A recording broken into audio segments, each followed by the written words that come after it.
Good afternoon and welcome to the 3 p.m. Committee of the Whole meeting for the District of Seashell for Wednesday, March 9th, 2022. I would like to call this meeting to order and acknowledge that the District of Seashell is located in the territory of the Seashell Nation. Before we go for an adoption of the agenda, is there anything to add or change today? If not, I look for a motion to adopt the agenda as presented. Moved and seconded. All those in favor? That's carried. Thank you very much. We have no appointments and delegations, no new business, so we move on to item 5.1, Reclaimed Water Feasibility Study Preliminary Results. And with that, I believe we have a presentation from Shona Robinson, Project Engineer, and Don Nash, Project Manager for KWL Associates. So we will turn it over to you. Thank you, Chair Toth. I'll just introduce our speakers. So we've been undertaking a reclaimed water feasibility analysis since early 2021 with our consultant, Kerwood Lytle. The study is aimed at identifying potential uses of reclaimed water resource as produced by the WRC and assessing the feasibility of the uses through financial, social, environmental, and regulatory lenses. Through the process, the Sunshine Coast Regional District has also partnered with the study to evaluate a regional option as well. And the study is close to final completion, and here to present the findings and the outcome of the study is Shona Robinson from KWL. Welcome, Shona. Thanks a lot, Megan. I'm going to share some slides here. So just wave at me if they're not showing up. Can I get a thumbs up from anybody that's seeing them? Yeah, good. You're good here. Great. Great, thanks for the introduction, Megan. And my co-presenter here, Don Nash, is the other engineer working on this project with me. And I think I'll run through the presentation, but he and I will try and field questions together towards the end. This is the Reclaimed Water Feasibility Study for the District of Seashell. So it's a project that we got going on last year, and we're now at a 90% draft review stage. So this is the second draft that's come to the district. And throughout this, we've done development of a bunch of options, narrowed them down, and done a public consultation on a long list of options.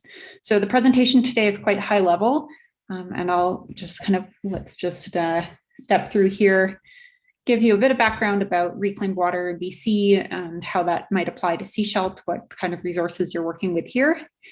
Then we'll go into the long list of options that we considered and how we developed that list for the project. And then the selection process that we used to narrow this very long list into options for the feasibility study. And that was just 4 of the many options that we looked at through a more kind of engineering framework to develop how they would physically work and what kind of cost estimate we would expect for implementing them. And finally, we'll get to some recommendations from the study so far, next steps, and we welcome questions and input. Many of you are a lot more intimate with Seashell's community and water thoughts than we are, so any input would be great that we can incorporate into the final report. So with that, we'll head on to the project background and context. And I wanted to just start with a little bit of a framework about what do we mean by reclaimed water. And I think everybody probably has a slightly different opinion on this. But in BC, this is something that is defined in the reclaimed water guidelines. And it actually can fall into one of 4 different categories. And so when we have wastewater, or in this case, it's sewage, and the wastewater is treated, depending on the level of treatment, it can meet one of these 4 different standards for reclaimed water use.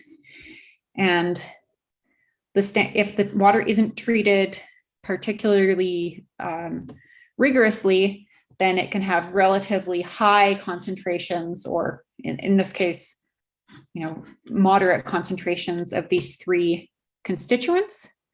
Whereas the water that's been treated really, really rigorously has much lower concentrations of constituents in it. And so this falls into 4 categories. There's a lower exposure potential and moderate exposure potential, and those still have quite a lot of stuff in them. You can see the fecal coliforms are in the 100-ish, several hundreds range. Organics and solids are present, not all that high. This sewage has been treated, and that they can include quite a lot of particles. And so these types of reclaimed water would really be used for private industry uses, things where there isn't going to be a lot of human interaction with the water. And so I think I've given a few examples here: dust control, concrete production. If we're using it in agricultural uses, it would be things that there isn't food involved, for example. But then we get into these really well-treated reclaimed waters, greater exposure potential, indirect potable reuse. And the idea of these is that they have less than 1 coliform per, or colony forming unit per 100 mils. So they have basically very, very low levels of microbes or pathogens in it. They have really low organics and suspended solids, and the particles are really low as well. So this is quite well treated water, and it's appropriate for landscaping, toilet flushing, and then this indirect potable reuse, though it's not really seen in BC, technically this would be appropriate for replenishing a potable water source. So this slide here is a summary of the guideline. This is not what we're proposing to do in Seashell, but it's just to give you a sense of the 4 different categories and what are the criteria that we're looking at for how well treated is this water, and what kind of guidelines say would be appropriate. Now, reclaimed water use, I think, in Seashell is, if I get unstable, just ping me or wave or something, and I'll turn my video off. So Seashell is actually a pretty decent candidate for reclaimed water use. And, oh, is there a question? Tom, did you have a question? Yes, Councillor Lamb. Yeah, I was just wondering where pharmaceuticals would fit into your list here. Oh, I'm sorry, you're a little bit broken up there. I think the question is around sort of the removal of pharmaceutical components from wastewater. I just turned off my video. I think the question is about pharmaceuticals. Yes. Where would that lie in your list of products there that, you've got a list of 3 different categories there. Where is pharmaceuticals another area that needs to be dealt with, or is that all part of that? So it looks like Shona's link may be unstable. So I'll take that question, Councillor. So pharmaceuticals is talked about in the reclaimed water guidelines. It doesn't fit into the 4 categories. Everybody, I'm sorry, I just got kicked off the meeting.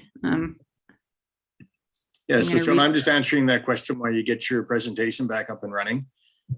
And yeah, so the reclaimed water 4 categories don't address pharmaceuticals or personal care products. It is discussed in the guideline where that may be necessary, and we will touch on that a little bit more as we go through the proposal, or go through the presentation. But yeah, it's an emerging area of concern for sure. Does that answer your question? Councillor Lamb. Yeah, well, it answers it for now. I'll make a note of that and see where this presentation goes with it. Thank you. Okay, great. Great. All right. Okay. Thanks for covering that question, Don. Seems like my internet's a little unstable, so if there seems to be a problem, please. Yeah, we do seem to be having problems with your connectivity here. Megan, I wonder, as a way of dealing with this. Would you be able to share the presentation? Do you have a copy of that handy? Let me see if I The can. recording secretary here. I can do it here on the back end as well. Okay. One moment, please. Thank you. Yeah, Shona's just texting me on Teams and saying that she is getting kicked out of Zoom. And so that could be a specific issue with the Burnaby location or.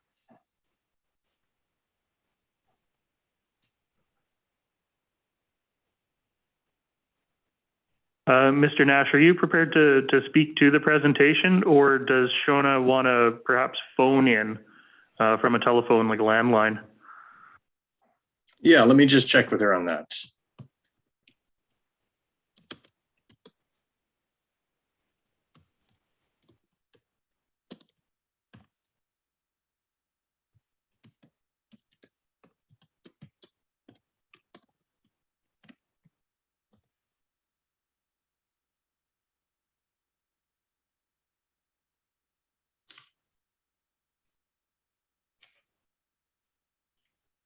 Okay, are we able to step to the next slide?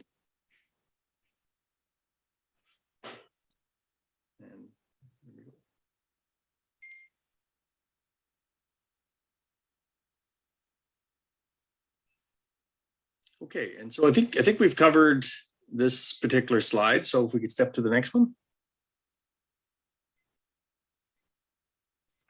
And so, yeah, I can speak to the slides. Shona had prepared for the presentation. So, hi, Dawn. I think I'm back. I don't know okay. what happened.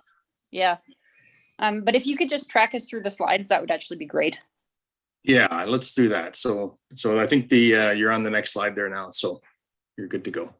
Yeah. Okay. So I think thanks, Dawn, for covering that question about pharmaceuticals. It's not really covered in the guideline, but I think we have addressed it in our report. So essentially, Seashell has a world-class water resource center for treating the wastewater. And so the wastewater goes through 3 main steps. The first is the primary treatment, basically a screens and grit removal that get rid of larger particles. And then there's a secondary biological process. And this process reduces the pathogens. It gets rid of a lot of the organics in the water. It actually does some things to remove pharmaceuticals and emerging contaminants, although it's definitely not a silver bullet on that. It does a little bit of removal of those. And then we have a third tertiary treatment process. And the tertiary treatment is via a membrane screen. So a very, very, very fine screen that removes the really smallest particles. So if you'll remember back to that previous slide with the different levels of treatment, that helps get our microorganism levels down to less than 1. And it also gets the levels of turbidity and particles and cloudiness in the water down to the levels that are needed for indirect potable reuse. So essentially coming out of the plant, depending on whether the membranes are in use or not, the treated water can either be tertiary treated, which meets the indirect potable reuse or the most stringent of the standards, or it can meet the moderate exposure potential standard, which is the kind of second one from the top. Maybe we can move on to the next section, Dawn. Thank you. Okay, and then in this section, I'll take you through how we developed our list of options and narrowed them down for feasibility study applied to Seashell. So there's been quite a lot of previous work looking at some or several or one option for reclaimed water use. So our first step was to read through the previous work that had been done and put together a really long list of anything that had been proposed for using reclaimed water from the WRC to meet water demands in Seashell. And we also discussed with district staff, and they helped us hone this list as well. So this was really just a big brainstorm. And then if you'll move on to the next slide, Dawn. From that brainstorm, we refined it into 9 concepts that we considered in more detail. And so these cover most of the brainstorm dump but kind of categorize them into groupings. So concept 1 is irrigating green spaces that are in the core of Seashell. Concept 2 is green spaces that are further afield, so further out of town, but maybe larger scale green spaces. Number 3 would be allowing residents that are near the WRC to use reclaimed water in watering their gardens. Concept 4 is to see if there are private industry users near the downtown core that can use water in their businesses. Number 5 is any businesses that are further afield but maybe have higher demands. Number 6, this is the recharge of the Seashell Marsh and tributary. So that is a marsh that's located right next to the WRC, and there's a kind of underused tributary that flows into the marsh, and that has the potential to be developed as habitat. Concept 7 is recharging Chapman Creek, and so Chapman Creek is the source of most of the water supply for the district of Seashell through the SCRD. And by putting reclaimed water back in the creek, we could potentially take more out in the first place. Concept 8, municipal works uses. The idea is that we could, in developing a new municipal works yard and septic receiving facility, use the reclaimed water for site uses at that site. And then the 9th concept is a bulk water filling station, essentially a spigot at the WRC, where in periods of water stress, people can collect water in their vehicles to water their gardens or crops or whatever their use is. So that was 9 different ideas or concepts that we looked at. And for each of these 9, we considered it with respect to a bunch of criteria for ranking them. And you can move on to the next one, Dawn. And so this was a qualitative assessment matrix. So if you can imagine, we had those 9 criteria in a list, and then for each of the 9, we assessed them on water quality, water quantity, and other criteria. And for each of these 13 criteria, we ranked the concepts. Were they good, neutral, or poor? So for water quality, how tricky is it going to be to get past regulatory requirements to implement this use? Do we need to do additional treatment to implement this use, or is the tertiary treated water okay? Or even like the good for that one would be maybe the secondary treated water is okay. Are there any additional things that we need to be wary of for the end user in terms of water quality? For water quantity, over the course of a year, is this making a big dent in the wastewater from Seashell? For seasonal compatibility, is the demand highest in the summertime when Seashell has actually a water shortage, and there have been water restrictions just about every summer? The 4th one under water quantity is relief on the existing outfall. The current wastewater outfall into Trail Bay, there are some regulatory limits on how much water can be discharged there. And so by redirecting some of the water, we could potentially extend the life of that outfall or require less upgrades to it in the near future. And then the 4th is to transport this quantity of water, how much new infrastructure is needed. Then getting onto these other criteria, project timing is about, is this something that'd be fast to implement, or is it something there would be 10 years of hoops to jump through and lots of planning? Are there any side environmental benefits beyond just reducing water use?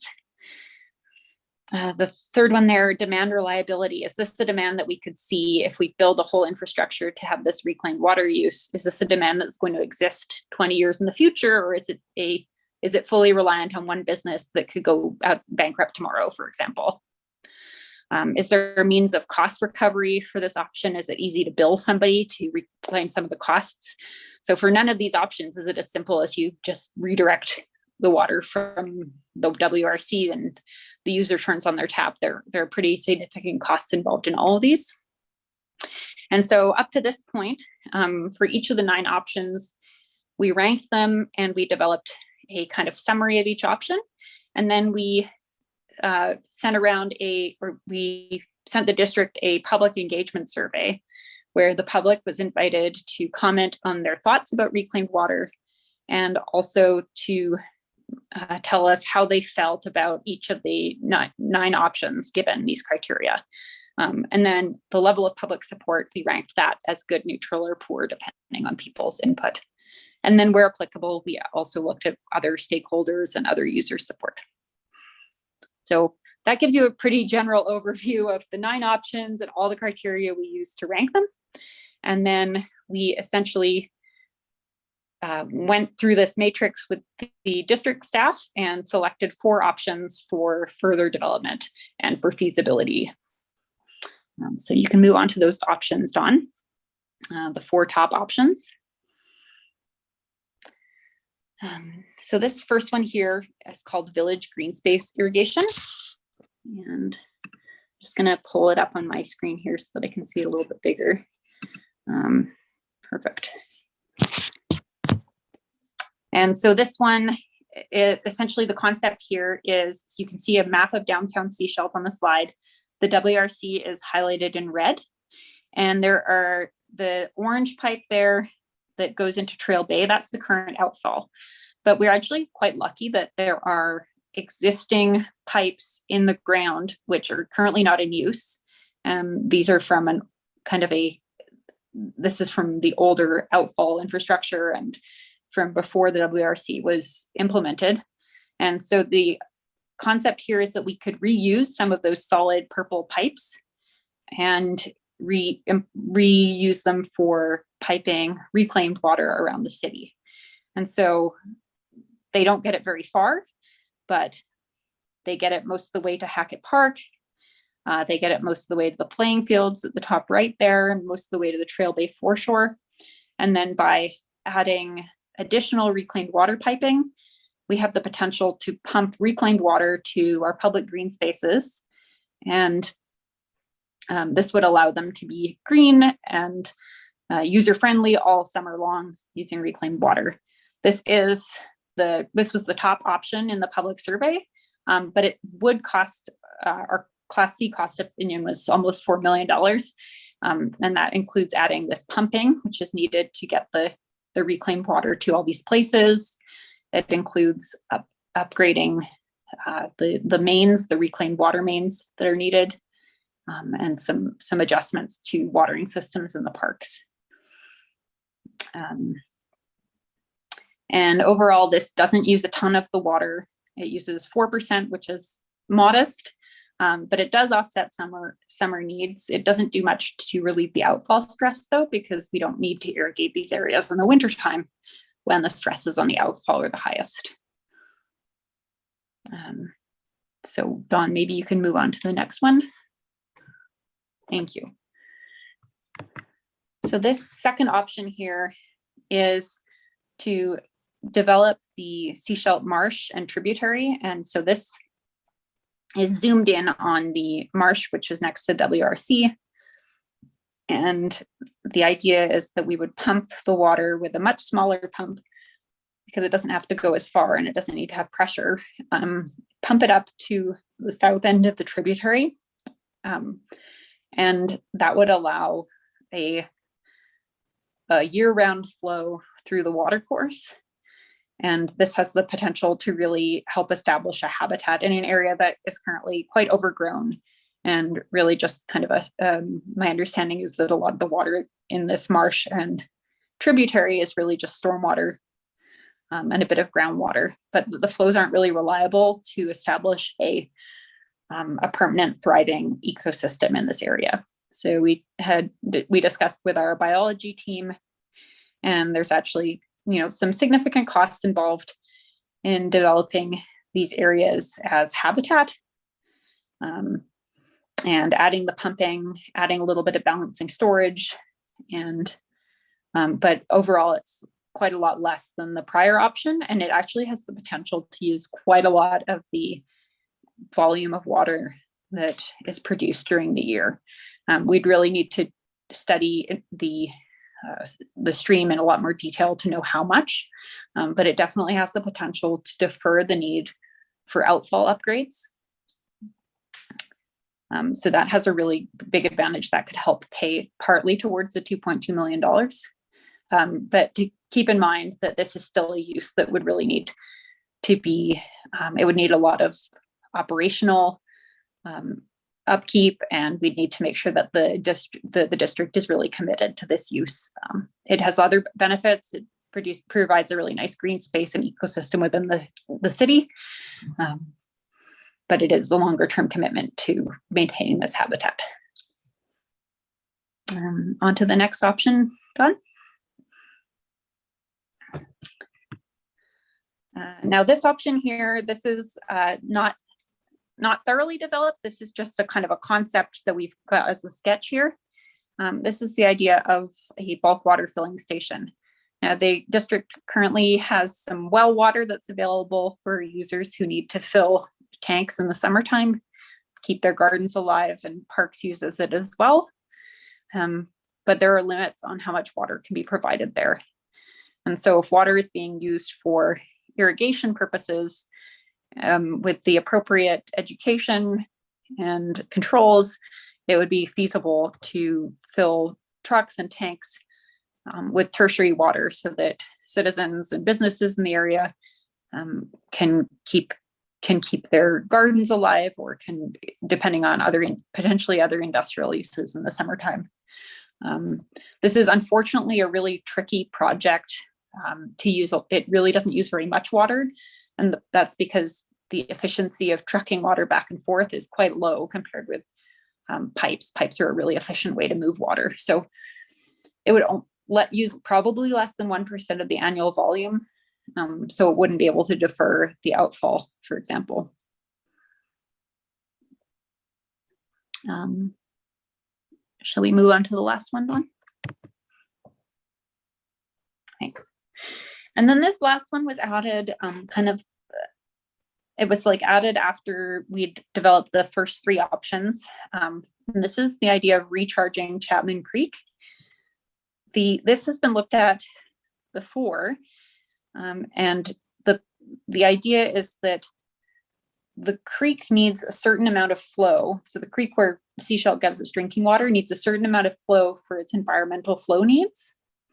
And so the district, the SCRD, is limited by how much water they can take out by this environmental flow needs limit. So the concept here is that we would introduce reclaimed water at the highest standard, so at the most stringent standard, just downstream of the diversion weir for drinking water. So the drinking water for Seashell and for the SCRD, that's actually upstream. So we're not drinking the reclaimed water, but the reclaimed water is hitting the creek just downstream of that diversion weir. And that means that we can actually divert that extra volume for drinking water upstream. If that's not super clear, you can ask me. We can clarify it afterwards. I unfortunately can't see hands up or anything right now. So, and so this has been studied before, but the SCRD proposed a different routing, which is this routing that you can see to the north of the map. The previous routing was the gray, which is to the south. So the routing we looked at here is the route in purple. Some of the pipe already exists, and then we would need significant pumping to get the water from the WRC all the way up to the diversion weir for Chapman Creek. So that pumping and the 2.5 or so kilometers of new piping makes this a really expensive option. So close to $11 million as our Class C cost opinion to essentially be able to get the equivalent extra flow out of the creek. So, you put 2,000 cubic meters a day into the creek and you'd be able to take 2,000 cubic meters a day out further upstream. So this is a really high price tag. The only way that we think that this would be feasible is if it's offsetting some other projects, and they really have to be significant projects to be able to justify this. And so the SRD is currently working on looking at other options for water supply. And so this is going to be a tool for them to kind of establish, well, does this make sense? Or can they find a cheaper way of making sure that people have enough water to have their businesses and their homes operating in the summertime? Okay, I think that's, oh, and then I guess, sorry, the last thing is the first three we presented were quite well received in the public preference. This one was kind of in the middle. It was number 5 of 9. I think that in the public survey, people recognize that this is a lot of infrastructure requirement to get this option happening. And yeah, so, but we did include it because it's one that's been talked about a lot. I think we can move on to our recommendations and next steps, Don.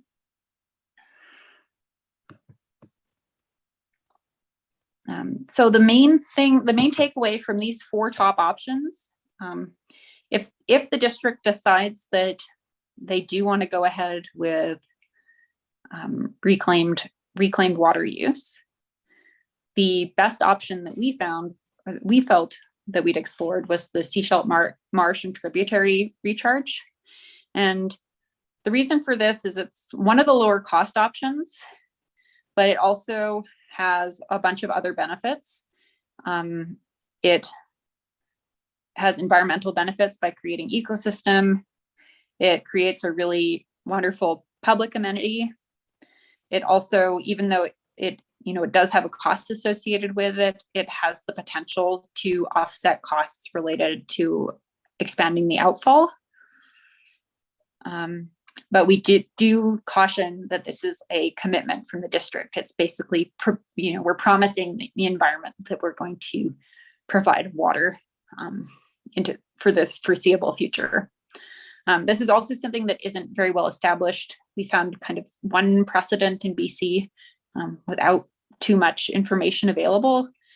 So there would be the next steps to get this happening would be to establish its feasibility with the Ministry of the Environment and do an advanced environmental impact study to understand what flows are appropriate for the marsh, establish for sure that the outfall upgrade wouldn't be needed if we did this. And coming back to the question from earlier, to determine how much or what kind of treatment would be required in addition to what's provided at the WRC.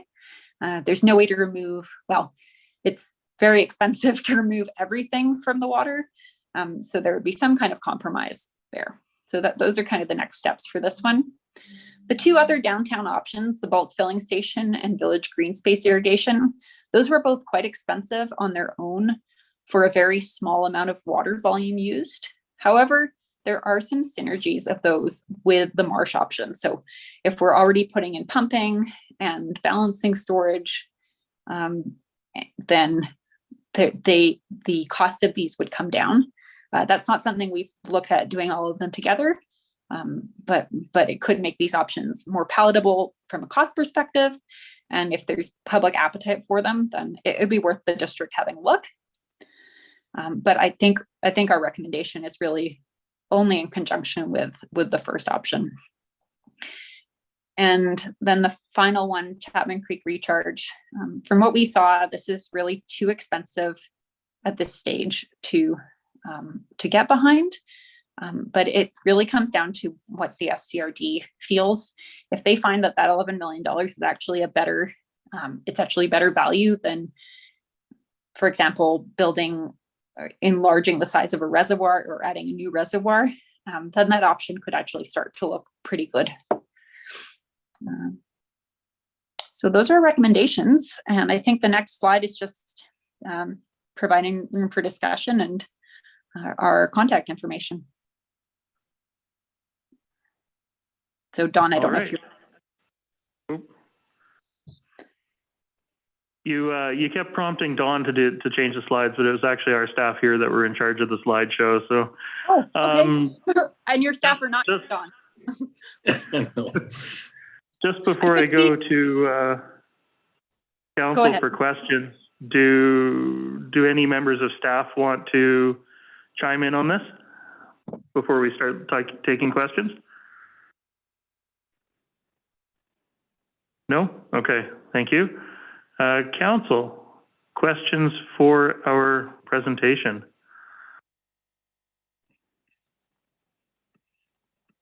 Mayor Seegers. All right, I have a few.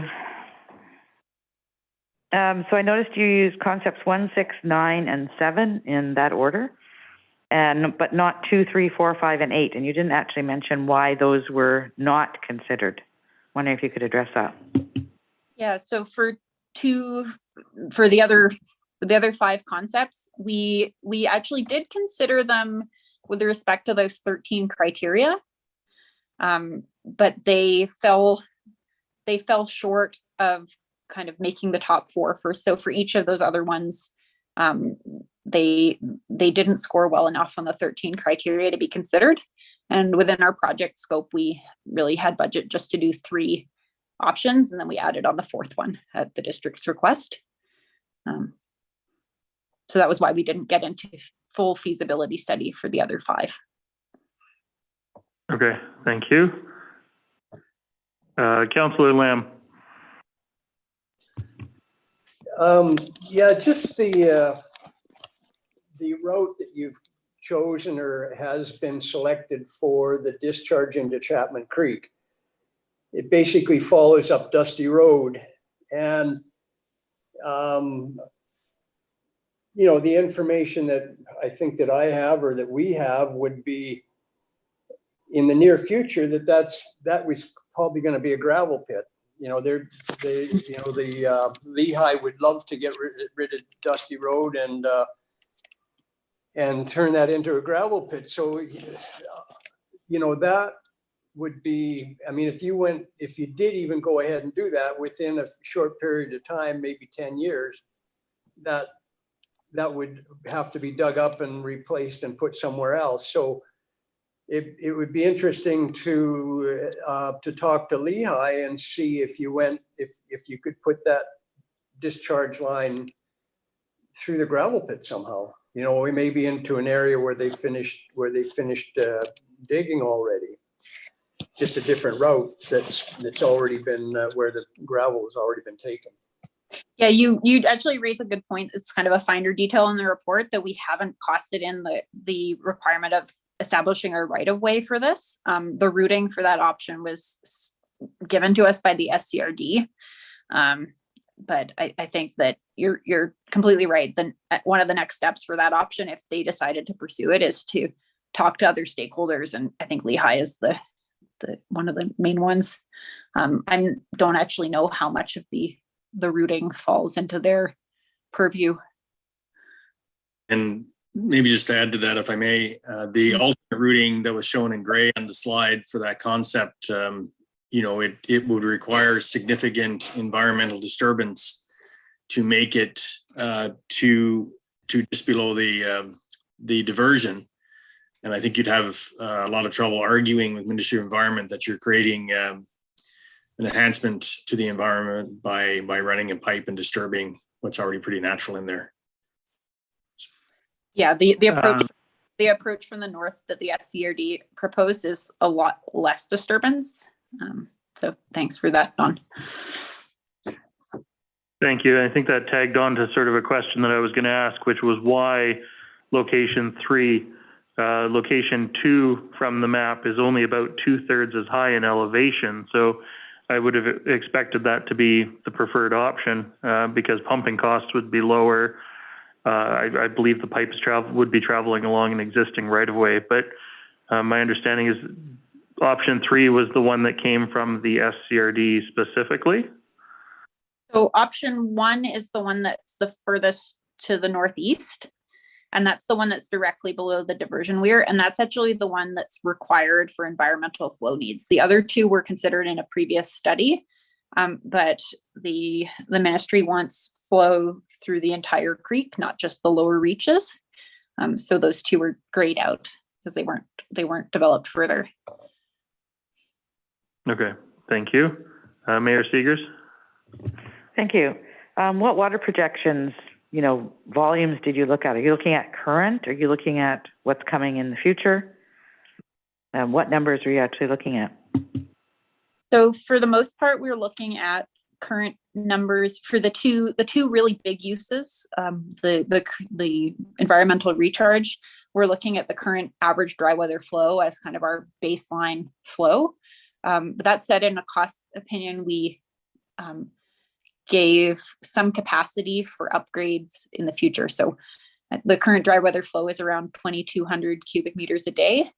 And for the Chapman Creek option, we sized a pipe so that it could cope with a future flow.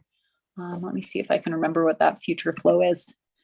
It's closer to 4,500 cubic meters a day. So we thought that for that option, we put in a big enough pipe that it can accommodate the future flow produced at the WRC, because upsizing a pipe a little bit isn't a huge cost compared with digging it up and replacing it. And then the pump stations would be upgraded in the future as the flows increase. So those were only sized for the current average dry weather flow. Does that answer the question? Yes, thank you.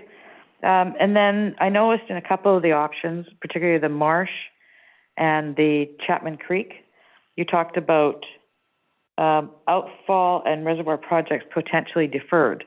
I remember back in, I believe it was 2014 when this was commissioned.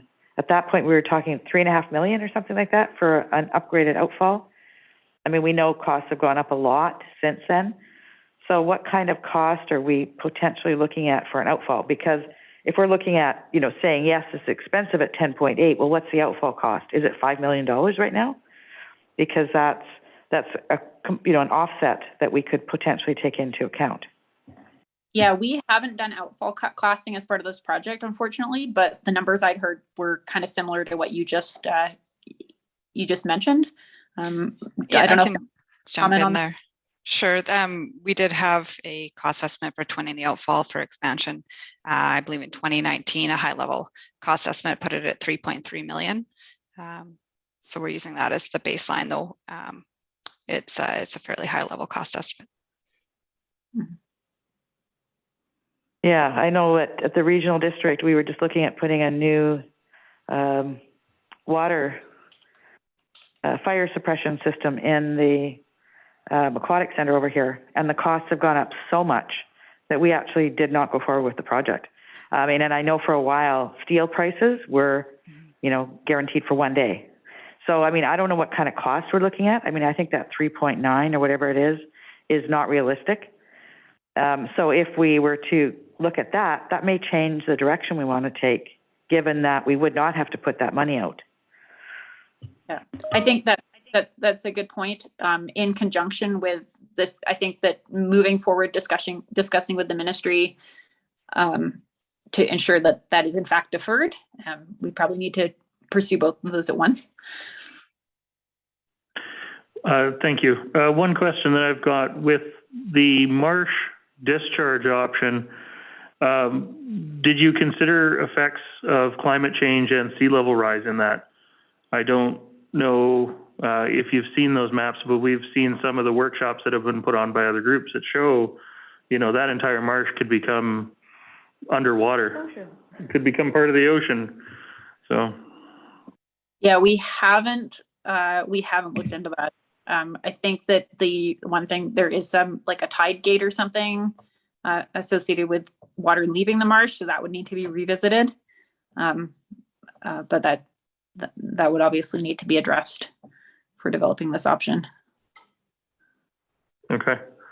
Councillor Lamb. That's a good thing for us to probably, I don't think we've mentioned it in the report, so I'll make sure we do mention that in the final report.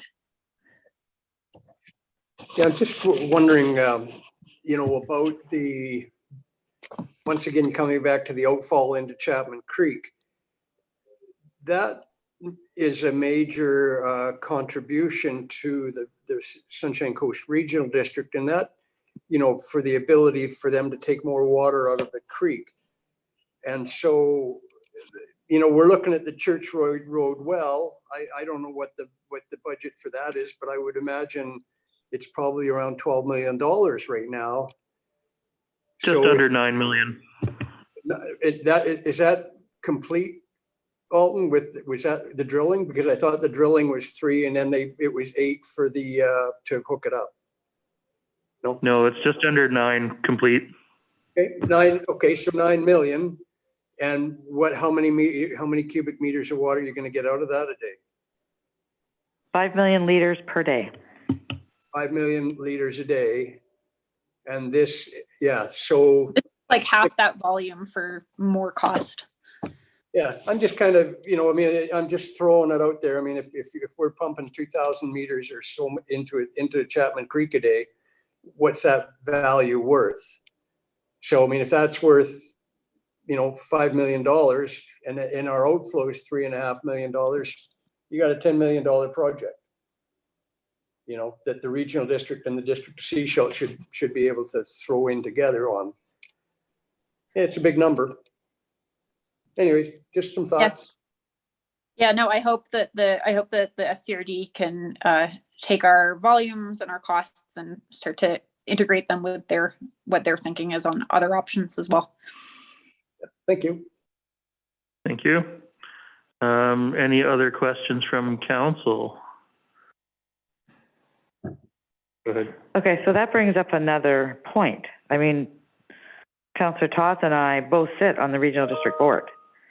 So, what conversations need to happen at the regional district to potentially get them on board to move this forward? Are we waiting for them to say yes or no? If so, then maybe that's a conversation we need to have there at the political level. So I think maybe there's a little bit more work that needs to be done on these various options. I mean, if in the end it's not feasible, fine, it's not feasible. But I think together we could potentially come to whatever the potential solution could be. Yeah, I don't know if Megan had any more comments on that, but yeah, so we'd love to be involved. So the SRD was in partnership in developing this option. So they're looking at it in terms of kind of dollar value per cubic meter that they could get out of this option, weighed against the other options they're looking at for further developing water supply. So ultimately the feasibility will come out of, does it make sense to invest in this very complicated option for the potential of 2 to say 4,500 cubic meters per day over, say whatever lifespan, or developing their other options. So that's the numbers that they're taking away with right now, and hoping to have that evaluation back from them soon. Thank you. Councillor McLean. Yeah, just going back to the tributary recharge concept. How common is it to do something like this and just have it essentially go from a plant into a small creek?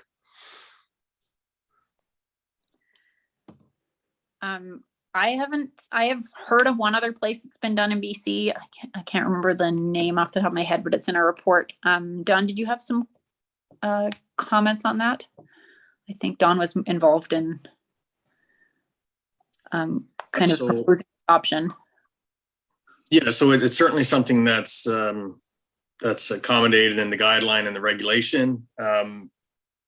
It is the only reclaimed water use potentially has the ability to allow you not to have an alternate discharge location, but it does commit you to providing that environmental use in perpetuity. So there's a long-term commitment there. It requires an advanced environmental impact study in order to demonstrate that it is indeed an environmental benefit. It may require additional treatment for, contaminants of emerging concern, like pharmaceuticals and personal healthcare products.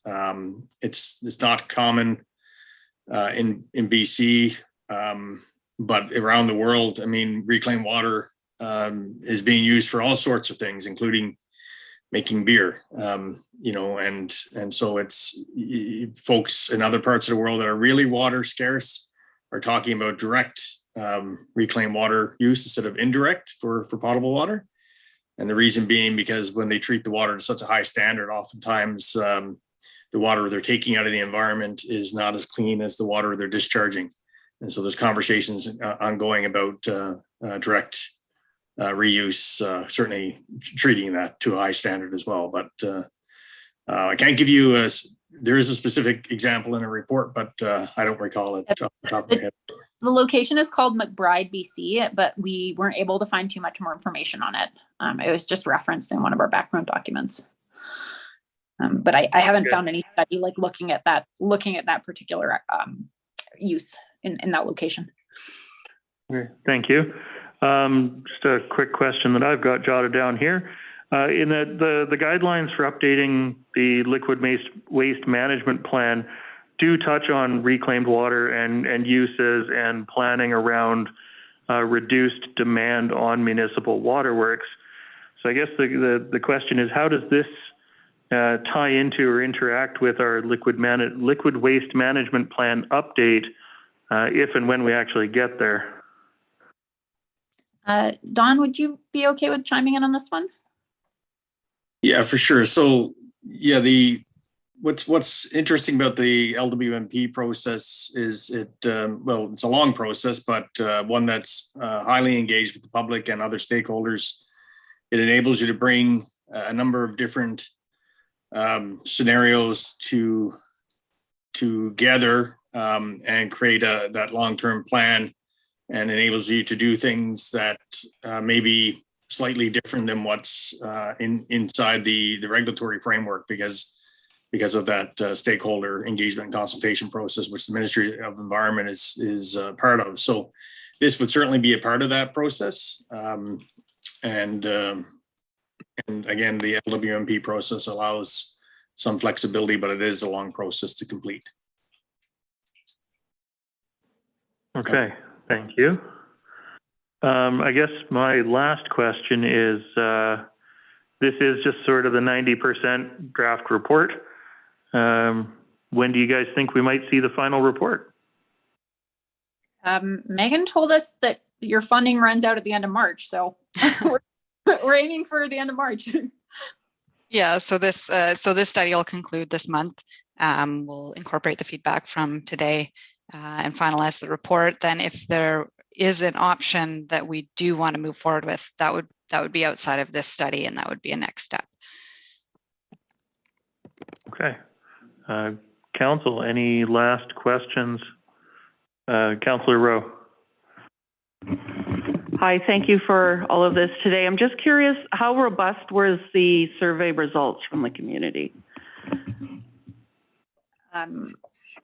So the survey, how robust, like in terms of uptake, I think we had around 100 people answer the first survey about feelings around reclaimed water.